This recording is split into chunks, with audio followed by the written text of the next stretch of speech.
నమస్తే welcome to పూరా local.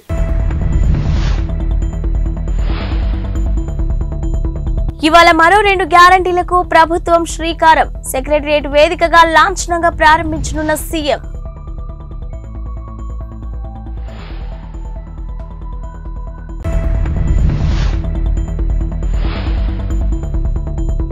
LRS దరఖాస్తులపై Telangana ప్రభుత్వం కీలక నిర్ణయం. మార్చి 31 లోపు క్రమబద్ధీకరణకు అవకాశం ఇచ్చిన రాష్ట్ర ప్రభుత్వం.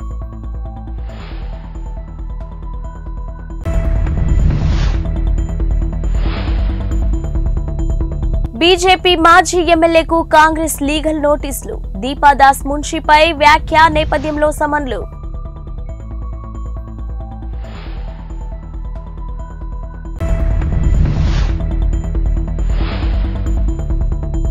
రేపటి నుంచి తెలంగాణలో ఇంటర్ పరీక్షలు పకడ్బందీగా ఏర్పాట్లు చేసిన ఇంటర్ అధికారులు.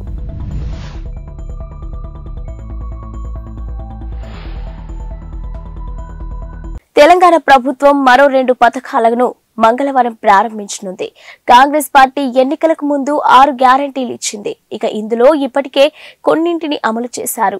తాజాగా మరో 2 పథకాలను ముఖ్యమంత్రి రేవంత్ రెడ్డి ఇవాళ సాయంత్రం ప్రారంభించనున్నారు. ఇందుకు సంబంధించి తెలంగాణ ప్రభుత్వం ఆహ్వాన లేఖను విడుదల చేసింది. గృహజ్యోతి 200 యూనిట్ల ఉచిత విద్యుత్తు, 500 రూపాయలకే గ్యాస్ సిలిండర్ పథకాలను ప్రారంభోత్సవ కార్యక్రమంలో ఇవాళ సాయంత్రం 4 గంటలకు రంగారెడ్డి జిల్లా చేవెళ్ల ఫరా ఇంజనీరింగ్ కాలేజ్ లో జరగనుంది. ఇక ఆహ్వాన పత్రికలు తెలిపింది. ఈ కార్యక్రమంలో ముఖ్య అతిథిగా సీఎం రేవంత్ రెడ్డి వస్తున్నారని, విశిష్ట అతిథిగా మల్లు భట్టి విక్రమార్క వస్తున్నారని, సభ అధ్యక్షులుగా ఉత్తమ్ కుమార్ రెడ్డి వ్యవహరించనున్నట్లు ఆహ్వాన పత్రికలో వెల్లడించారు.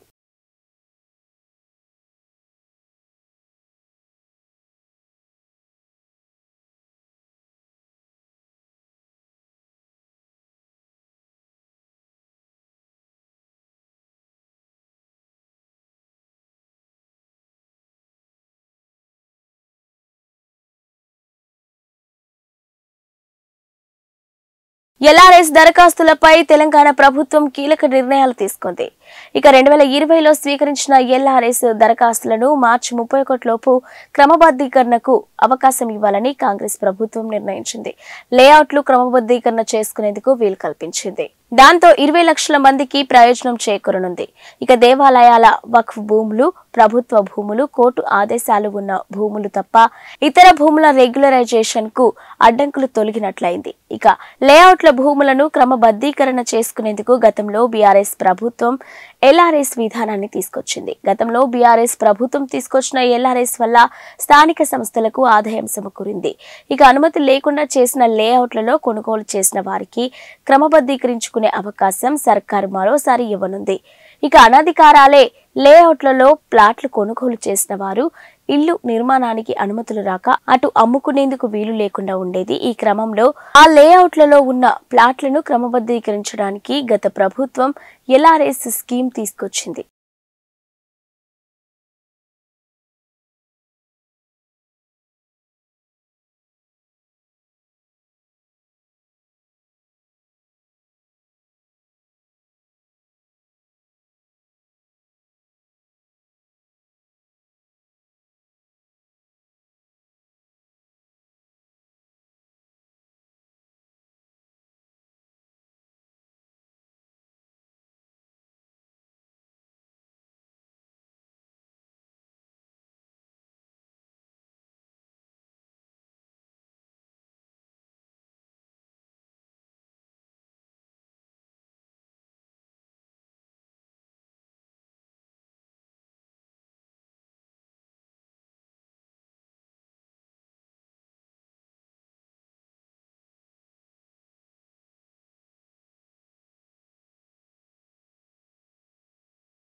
బీజేపీ మాజీ ఎమ్మెల్యే ఎన్వీఎస్ఎస్ ప్రభాకర్ కు కాంగ్రెస్ పార్టీ లీగల్ నోటీసులు పంపింది. కాంగ్రెస్ నాయకుల నుంచి దీపాదాస్ మున్షి బెంచ్ కార్ లబ్ధి పొందినట్లు ప్రభాకర్ ఇటీవల ఆరోపించగా ఈ అంశం రాష్ట్ర వ్యాప్తంగా దుమారం లేపింది. ఇక ప్రభాకర్ ఆరోపణలపై తాజాగా కాంగ్రెస్ రాష్ట్ర వ్యవహారాల ఇన్ఛార్జ్ దీపాదాస్ మున్షి స్పందించారు. ఆరోపణలపై 2 రోజుల్లో ఆధారాలు చూపించాలని మున్షి డిమాండ్ చేశారు. ఆధారాలు చూపించకపోతే 10 కోట్ల రూపాయల పరువు నష్టం దావా వేస్తానని మున్షి తెలిపారు. కాగా పార్లమెంటు ఎన్నికలు సమీపిస్తున్న సమయంలో ఎంపీ టికెట్ ఆశావాహుల్లో ఒకరు దీపాదాస్ మున్షీకి బెంచ్ కార్ బహుకరించినట్లు ప్రభాకర్ ఆరోపించారు. మున్షీకి కార్ కొనివ్వడంపై తన వద్ద పక్కా ఆధారాలు ఉన్నాయని బీజేపీ మాజీ ఎమ్మెల్యే ఇప్పటికే క్లారిటీ ఇచ్చారు. ఇక లీగల్ నోటీసుల నేపథ్యంలో ఎన్వీఎస్ఎస్ ప్రభాకర్ రియాక్షన్ పై ఆసక్తి నెలకొంది. ప్రస్తావించదలుచుకున్నాం. నిన్న రాష్ట్ర వ్యాప్తంగా భారతీయ జనతా పార్టీ యొక్క ఆధ్వర్యంలో విజయ సంకల్ప యాత్రలు ప్రారంభమైనాయి. ఈ యాత్రలు ప్రారంభమైన సందర్భంలో ప్రజలలో ఒక పెద్ద స్పందన కనబడతా ఉంది. జరగబోయే ఎన్నికలు లోక్సభ సార్వత్రిక ఎన్నికలు. ఈ సార్వత్రిక ఎన్నికల్లో మరొకసారి నరేంద్ర మోడీ గారు ప్రధానమంత్రి కావాలన్నటువంటి ఆకాంక్ష ఆ పాల్గొన్న ప్రజల యొక్క కళ్ళల్లో ప్రతి ఒక్కరికి కూడా కనబడ్డది అన్నటువంటి విషయాన్ని నేను మీకు మనవి చేస్తున్నా. దాంతో పాటుగా ఈ ఎన్నికల్లో మన తెలంగాణ రాష్ట్రంలో ఉన్నటువంటి ఇటు బీఆర్ఎస్ అటు కాంగ్రెస్ ఇద్దరి యొక్క రోలు ఏమాత్రం కూడా లేదని చెప్పని కూడా భావిస్తా ఉన్నారు. అంటే ఇర్రెలవెంట్ అయిపోయారు. ఇవి పార్లమెంట్ ఎన్నికలు, మరొకసారి మోడీని గెలిపించడం కొరకు జరుగుతున్నటువంటి ఎన్నికల్లో మన పాత్ర ఉండాలి, మన ప్రమేయం ఉండాలి, అన్నిటికంటే ఎక్కువ మన ప్రాతినిధ్యం కూడా ఉండాలి అన్నటువంటి ఒక అభిప్రాయంతో తెలంగాణ ప్రజానికం ఈ యాత్రలకి బ్రహ్మరథం పడుతూ మరి ఆ రకంగా ముందుకు సాగుతున్నటువంటి ఒక వైనాన్ని చూసినటువంటి తర్వాత ఈ కాంగ్రెస్ బీఆర్ఎస్ యొక్క గుండెల్లో రైలు పరిగెడతా ఉన్నాయి. దాంతోపాటు వీళ్ళకి అడ్రస్ లేకుండా పోతుంది అన్నటువంటి ఒక భయం కూడా ప్రారంభమైందని చెప్పని నేను తెలియజేస్తా ఉన్నా. ఇకపోతే ఇంకొక ముఖ్యమైనటువంటి అంశం, మొన్నే కొత్తగా ఏర్పడినటువంటి ప్రభుత్వం బడ్జెట్ ప్రతిపాదన చేసింది. ఆ తర్వాత తరచూ ఢిల్లీ వెళ్ళి కేంద్ర మంత్రులను కూడా కలుస్తా ఉన్నారు.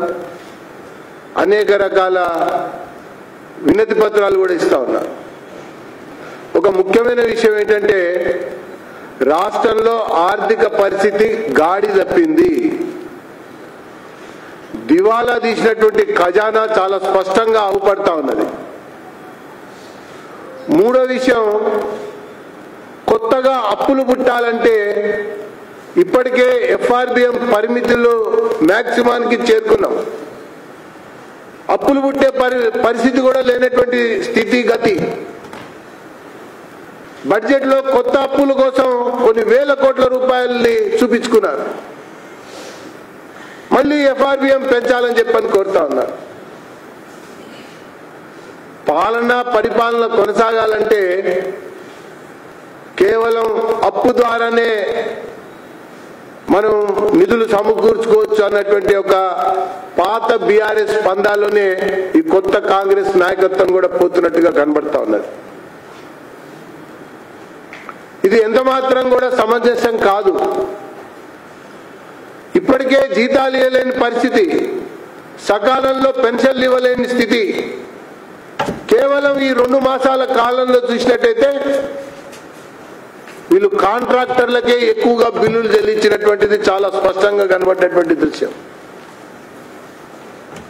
ఒకవైపున ఈ రకమైనటువంటి స్థితి ఉంటే ఈ రాష్ట్రానికి భారమయ్యేటువంటి సలహాదారుల పదవులు అవసరమా అని చెప్పని బీజేపీ అడుగుతా ఉంది. అవి కేవలం రాజకీయ సలహాదారులుగానే కాలయాపన చేస్తా ఉన్నారు.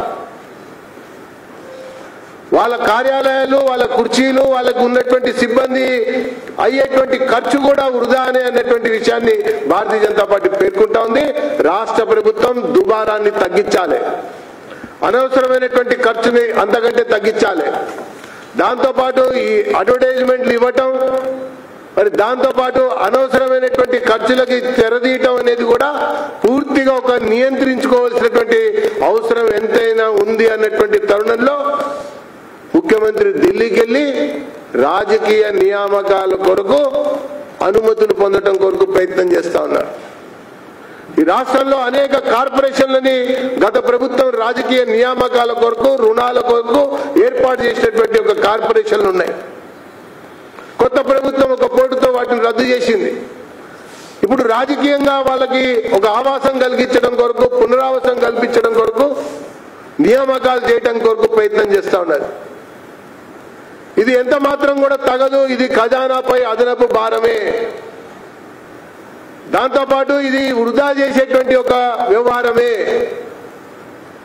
కాబట్టి తక్షణమే ఈ యొక్క కార్పొరేషన్ల యొక్క నియామకాల్ని ఆపివేయాలని చెప్పని భారతీయ జనతా పార్టీ సందర్భంగా డిమాండ్ చేస్తూ రాష్ట్ర ఆర్థిక పరిస్థితిని దృష్టిలో పెట్టుకుని చేస్తున్నటువంటి ఒక డిమాండ్ గా దీన్ని తీసుకోవాలని చెప్పని నేను ఈ సందర్భంగా తెలియజేస్తా ఉన్నా. ఇంకొక వైపున బడ్జెట్ రుణాలు, బడ్జెటేతర రుణాలు ఆ రకం ఆ కోణంలో చూసినా కూడా ఈ కార్పొరేషన్లు ఇప్పటికే పెద్ద మొత్తంలో అప్పులు తీసుకుని అనేక రకాలుగా మరి ఇబ్బందులు పడుతున్నటువంటి విషయం కూడా కనబడతా ఉన్నది. కాబట్టి ఆ రాజకీయ నియామక ఒకవైపున సలహాదారులు అంటే ప్రభుత్వానికి సలహాలు ఇస్తున్నట్టుగా కనబడతల్లా, వాళ్ళు రాజకీయంగా ప్రకటనలు ఇస్తా ఉన్నారు, రాజకీయంగా విమర్శలు చేస్తా ఉన్నారు, రాజకీయంగా పర్యటనలు చేస్తా ఉన్నారు. ఒకవైపునేమో ప్రభుత్వ సలహాదారులు అని చెప్పుకుంటూ, కాబట్టి ఈ పదవులు అవసరమా అని చెప్పని భారతీయ జనతా పార్టీ సూటిగా ఈ ప్రభుత్వాన్ని నిలదీస్తూ ఈ రేపు ఈ కార్పొరేషన్ల నియామకం జరిగితే కూడా ఖజానాపై అదనపు భారమే, అదనపు ఖర్చు మాత్రమే తప్ప అవి ఏమాత్రం ఎంత మేరకు రాష్ట్రానికి ఉపయోగపడేటువంటివి కాదు అన్నటువంటి విషయాన్ని కూడా చాలా స్పష్టంగా పేర్కొంటున్నామని చెప్పని మనం చేస్తా ఉన్నాం. ఇకపోతే ప్రగతి నగర్ లోని అలిఫ్ గౌతమ్ మోడల్ స్కూల్లో ప్రజ్ఞా నాలెడ్జ్ ఎక్స్పో ఏ నాలెడ్జ్ ఎడ్యుకేషన్ ఫెయిర్ కార్యక్రమం నిర్వహించారు. ఈ కార్యక్రమానికి ముఖ్య అతిథిగా స్పెషలిస్ట్ ఎండాడోనిస్ట్ డాక్టర్ నేరడి మాధవి హాజరై ఫెయిర్ ని సందర్శించారు. ఉపాధ్యాయులు విద్యార్థులతో అక్కడికి ఏర్పాటు చేసినటువంటి ప్రాజెక్ట్స్ గురించి వివరాలు అడిగి తెలుసుకున్నారు. ఈ ఫెయిర్ గురించి పిల్లలకు ఎలాంటి జ్ఞానం లభిస్తుందో ఆమె వివరించారు. ఈ కార్యక్రమంలో ప్రిన్సిపాల్ సలోమిపాల్ ప్రసంగించి ఈ ఫెయిర్ గురించి విద్యార్థినులకు వివరించారు. ఈ కార్యక్రమాన్ని నిర్వహించడం విద్యార్థులకు ఎంతో జ్ఞానాన్ని పెంపొందిస్తుందని ఆమె అన్నారు. ఈ ఎక్స్పో నిర్వహించడం ద్వారా మరింత జ్ఞానాన్ని నేర్చుకున్నట్లయిందని టీచర్లు, విద్యార్థులు ఆనందం వ్యక్తం చేశారు. ఈ కార్యక్రమంలో జిఎంఎస్ డీన్ రాధిక, టీచర్లు, విద్యార్థులు తదితరులు పాల్గొన్నారు.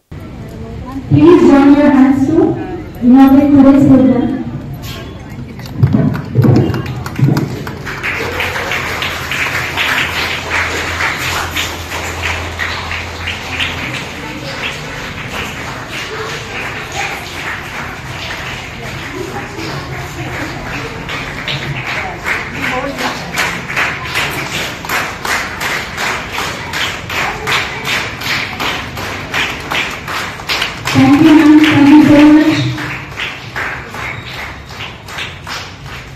Now I would like to invite Madhavi Garu to lighting the lamp to start today's program.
explain about Chandrayaan-3.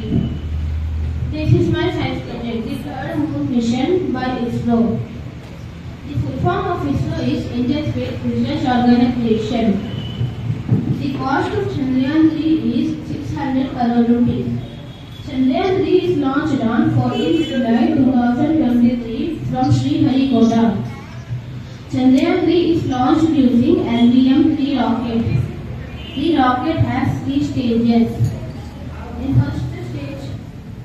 In first stage, the 2 boosters will be used. In second stage, the Vikas engine will be used. In third stage, the cryogenic engine will be used. This is where Chandrayaan-3 is located. Chandrayaan-3 has 3 parts: orbiter, lander, and rover. Now I am going to launch Chandrayaan-3.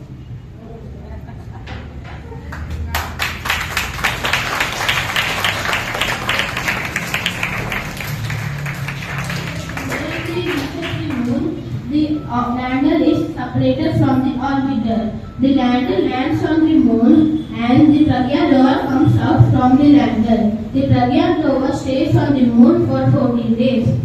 The purpose of this to achieving safe landing, exploring lunar surfaces, searching invaluable scientific data.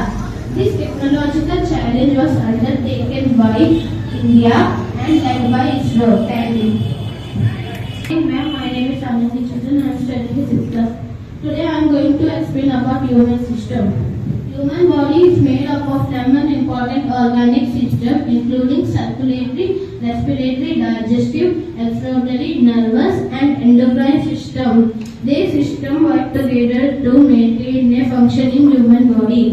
This is a human body.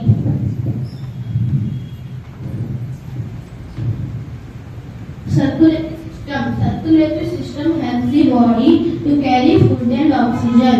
It also carries waste material from all the parts of the body. Here, blue color veins carries carbon dioxide and red color veins carries oxygen. Just I would like to say a few words on this occasion. GMS Ali branch, as we are celebrating or conducting educational fair,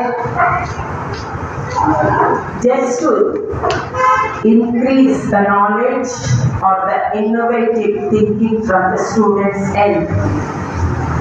Always GMS Ali branch stands for developing the students, motivating them, and working to give good knowledge, logical thinking, innovative thinking, reasoning, so that as they grow to higher classes, they can do the best.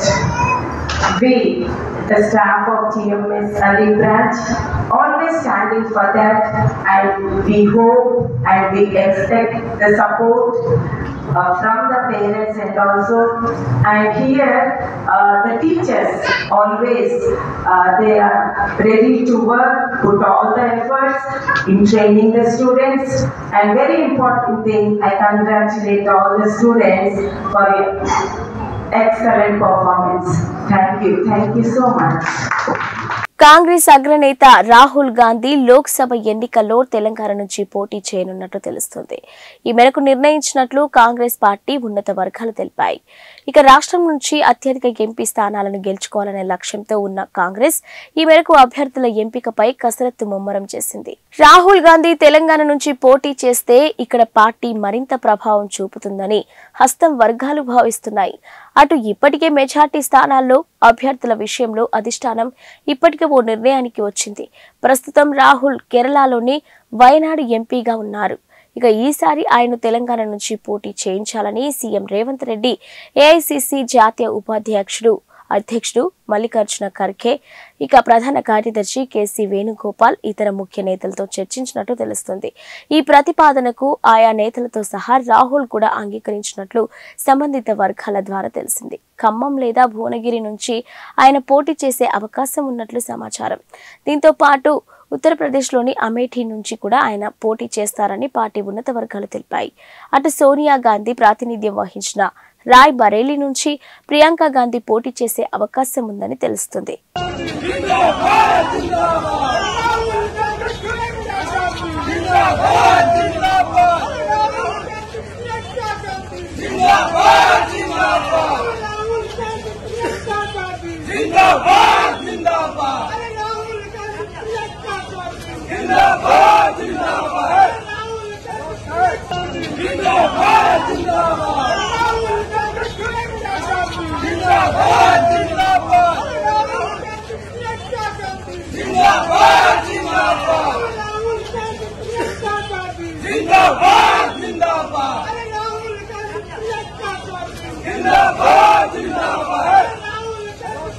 తెలంగాణలో BJP అగ్రనేతలు వరుస ఎన్నికల పర్యటనలకు సిద్ధమవుతున్నారు.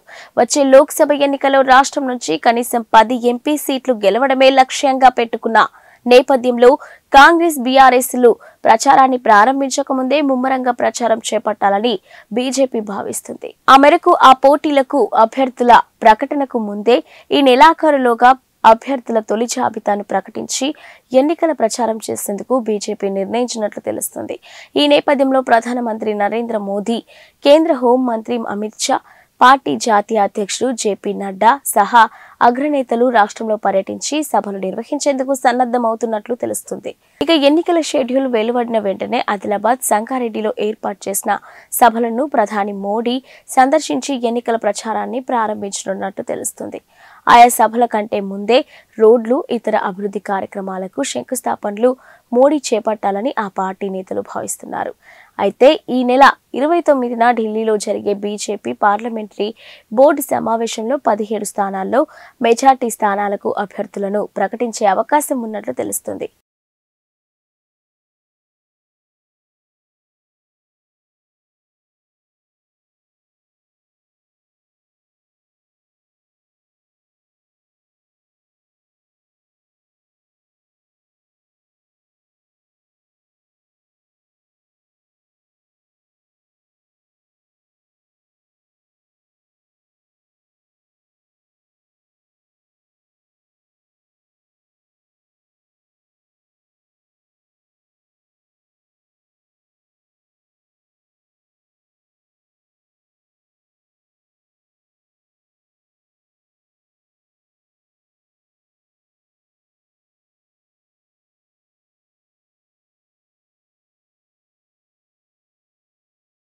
ఐక్యరాజ్య సమితి మానవ హక్కుల మండలి సెషన్లో విదేశాంగ మంత్రి ఎస్ జయశంకర్ సోమవారం కీలక ప్రసంగం చేశారు. గాజాలో ఇజ్రాయెల్ యుద్ధం కారణంగా మానవతా సంక్షోభ పరిస్థితులు ఉత్పన్నమవుతున్నందున పరిష్కారంపై ఇరు దేశాలు దృష్టి పెట్టాలని సూచించారు. ఇజ్రాయెల్లో హమాస్ ఉగ్రదాడిని భారత్ ఖండిస్తుందని పునరుద్ఘాటించారు. ఉగ్రవాదం, అమాయకులను, బందీలను తీసుకోవడం ఏమాత్రం ఆమోదయోగ్యం కాదని భారత్ వైఖరిని ఆయన స్పష్టం చేశారు. ఇక ఈ వివాదం ఇతర దేశాలకు వ్యాపించకూడదని ఆశిస్తున్నట్లు తెలిపారు. ఈ మేరకు ఐరాస మానవ హక్కుల మండలి 55వ సెషన్లో ప్రసంగించారు. న్యూఢిల్లీ నుంచి వీడియో లింక్ ద్వారా ఆయన మాట్లాడారు. అంతర్జాతీయ మానవతా చట్టాలను ఎల్లప్పుడూ గౌరవించాలని సభ్య దేశాలను జయశంకర్ కోరారు. మానవ హక్కుల సంస్థాగత హామీలకు భారత్ కట్టుబడి ఉంటుందని జయశంకర్ పేర్కొన్నారు. ప్రపంచవ్యాప్తంగా మానవ హక్కుల సమస్యల కోసం పరిష్కారాలను కనుగొనడంలో భారత సహాయ సహకారాలు ఎప్పుడూ అందిస్తుందని స్పష్టం చేశారు. భౌగోళిక, రాజకీయ సవాళ్లకు సమర్థవంతమైన ప్రతిస్పందన కోసం బహుళ పాక్షిక విధానాలను సంస్కరించాల్సిన ఆవశ్యకత ఎంతైనా ఉందని ఈ సందర్భంగా జయశంకర్ తెలిపారు. గ్రూప్ 1 పరీక్షకు సంబంధించిన టీఎస్పీఎస్సీ మరో కీలక ప్రకటన చేసింది. రాష్ట్రంలో 563 గ్రూప్ 1 పోస్టుల ప్రిలిమినరీ పరీక్షలను జూన్ 9న నిర్వహించనున్నట్టు ప్రకటించింది. పేపర్ లీకేజీతో పాటు ఇతర కారణాల వల్ల గత ప్రభుత్వం 2022లో ఇచ్చిన గ్రూప్ 1 నోటిఫికేషన్ను రేవంత్ రెడ్డి ప్రభుత్వం రద్దు చేసింది. నాటి నోటిఫికేషన్లో పోస్టులకు అదనంగా మరికొన్ని జోడించి తాజాగా మరో గ్రూప్ 1 నోటిఫికేషన్ జారీ చేసింది. ప్రస్తుతం వీటి దరఖాస్తు స్వీకరణ ప్రక్రియ కొనసాగుతుంది. మార్చి 14న చివరి తేదీ కాగా భూగర్భ జల శాఖలలో వివిధ గెజిటెడ్, నాన్ గెజిటెడ్ అధికారుల పోస్టులకు నిర్వహించిన రాత పరీక్ష జనరల్ ర్యాంకు జాబితాను కూడా టీఎస్పీఎస్సీ ప్రకటించింది. ఈ లిస్టును వెబ్సైట్లో అందుబాటులో ఉంచింది. అభ్యర్థుల ధృవీకరణ పత్రాల పరిశీలనకు ఎంపికైన అభ్యర్థుల జాబితాను తర్వాత ప్రకటిస్తామని తెలిపింది. రేపటి నుంచి తెలంగాణలో ఇంటర్ పరీక్షలు ప్రారంభమవుతున్నాయి. ఈ నేపథ్యంలో ఇంటర్ బోర్డు కార్యదర్శి శృతి మీడియాతో మాట్లాడుతూ రాష్ట్ర వ్యాప్తంగా 1521 సెంటర్లను ఏర్పాటు చేశామని చెప్పారు. 70 ఫ్లయింగ్ స్క్వాడ్స్, 200 మంది సిట్టింగ్ స్క్వాడ్స్, 27,900 మంది ఇన్విజిలేటర్లు విధుల్లో పాల్గొంటారని తెలిపారు. Inter first and second year పరీక్షల మొత్తానికి 9,80,978 మంది విద్యార్థులు హాజరవుతున్నారని చెప్పారు. రేపు ఉదయం 9 గంటల నుంచి మధ్యాహ్నం 12 గంటల వరకు పరీక్ష జరుగుతుందని శృతి తెలిపారు. 1 నిమిషం ఆలస్యమైన ఎగ్జామ్ సెంటర్లోకి అనుమతించబోమని స్పష్టం చేశారు. ఇక విద్యార్థులు పరీక్ష కేంద్రాలకు చేరుకోవడానికి ప్రత్యేక బస్సులను ఏర్పాటు చేయాలని ఆర్టీసీ అధికారులను కోరామని తెలిపారు. ఎగ్జామ్ సెంటర్లలో సీసీ కెమెరాలను ఏర్పాటు చేస్తున్నామని చెప్పారు. విద్యార్థులు మొబైల్ ఫోన్లు, ఎలక్ట్రానిక్ పరికరాలను తీసుకురాకూడదని తెలిపారు.